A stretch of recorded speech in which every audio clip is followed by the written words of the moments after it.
Welcome to this podcast hosted by Seureca, the consulting engineering division of the Veolia Group.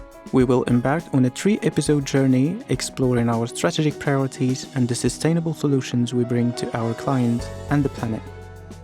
As we all know, faced with increasing pressure on natural resources, we share a collective responsibility to consume less and wisely, while fostering the future availability of new resources. At Seureca, through our projects and the continuous support of our clients, we contribute to the implementation of innovative and sustainable solutions to preserve existing resources and regenerate new ones.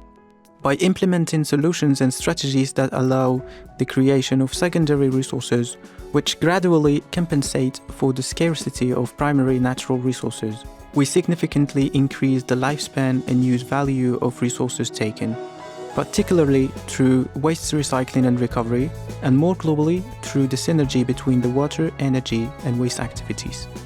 Today, to discuss the preservation and regeneration of resources, we welcome Delphine Pailler, project manager leading the industrial activity in Seureca's waste department, and Nuno Costa-Marques, project director leading the operational efficiency team in Seureca's water department. Let's start with you, Nuno. Could you please enlighten us on the latest strategies and solutions available to preserve water resources? Water resources, as you said, are under a significant pressure and that is evolving quickly. In Seureca, we try to define and adapt the best strategies to deal with all these challenges that we can name by the demographic growth. So population is increasing, population is migrating to the big cities. We have almost more than 60% of the population live in the bigger cities in the world. Urbanization leads to increased demand for water, for municipal and industrial uses, and cities often extract water from nearby rivers, lakes, aquifers, which can deplete these sources and alter the natural water cycles. We have also the climate change. So climate change impacts in precipitation patterns, leading to altered rainfall distribution. So we have more frequent droughts and changing the hydrological cycles. The pollution from industrial discharges and agricultural runoffs contaminate the water sources with microplastics and PFAS, for example, making them unsuitable for drinking or irrigation. So in Seureca, we believe that it's absolutely crucial to have a short-term and long-term strategy to deal with all these challenges. The short-term solutions are essential for addressing the immediate water resources challenge and meet the population current needs, because population is suffering today.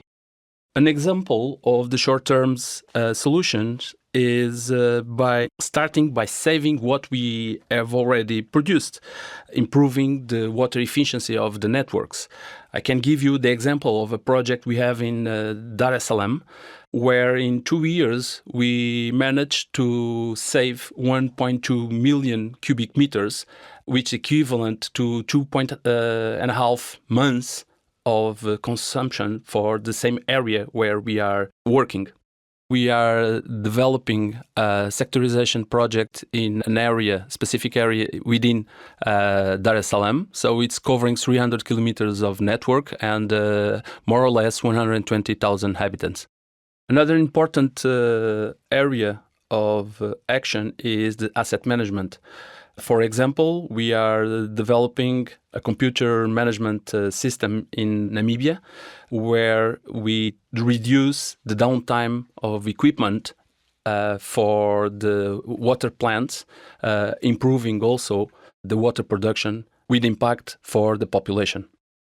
For the long-term actions, we need to rethink how the networks work, anticipate the needs by developing master plans, optimizing the capital investment plans.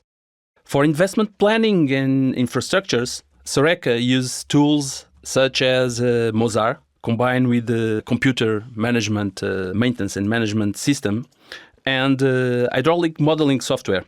It's an approach that helps to network managers set up a statistical failure analysis. in order to determine renewal priorities for drinking water infrastructures and optimize investments and upgrading water infrastructure to help reducing water losses. In fact, what we are doing is improving efficiency and enhance the resilience to water-related challenges. Hello, Delphine. Hello. I would love to understand how enhanced waste management contributes to reducing pressure on natural resources. The waste management sector seeks to move from a linear take, make, use waste model towards a more circular loop.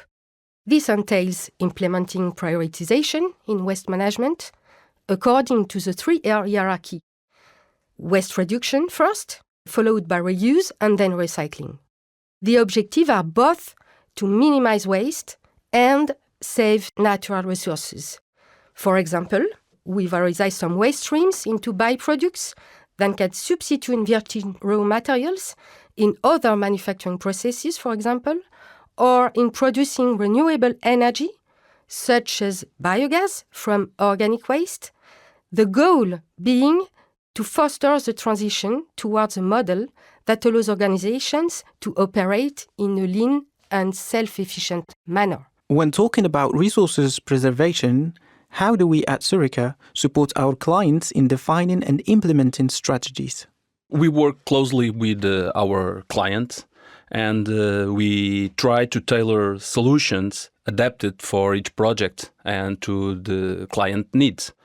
For example, for water proposals based on assessments and audits, we conduct feasibility studies, analyze the data in order to build a joint strategy that will help to establish and prioritize the roadmaps.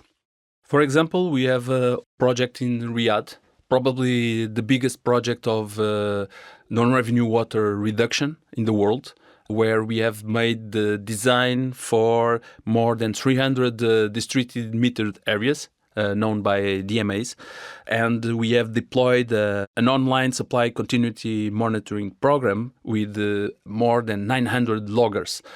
What can distinguish us also from the other consulting companies is that we also execute the works.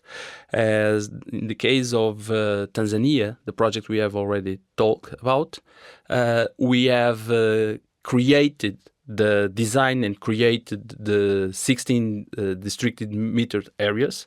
We have installed 13 pressure reduction valves to do pressure management within this area. And in 1 year, we have identified and repaired more than 2,400 leaks. And Delphine, what about waste management projects? In the Seureca Waste Management Department, we are used to carry out upstream studies like master plans at the scale of cities or countries, for example. That's the case of the project in Eastern Caribbean states, in which we are working on a sustainable plastic waste management project to mitigate marine pollution. Indeed, Caribbean islands face significant waste challenges due to the lack of adequate waste management infrastructure and practices. Most plastic ends up in the rivers and ultimately in the sea. This has led to environmental degradation and public health concerns. And what are Seureca's main contribution to this project? Our contribution to this project is to develop a financially valuable model for sorting and recycling waste, pilot projects that demonstrate the plastic value chain, and with a primary focus on collection and export processes. Prevention and education are also key elements of success. That's why we are implementing in the meantime an action plan focused on raising awareness and promoting good practices for plastic waste sorting among local stakeholders and communities. Now, as we look ahead, what do you see as the primary challenges and opportunities for the next few years?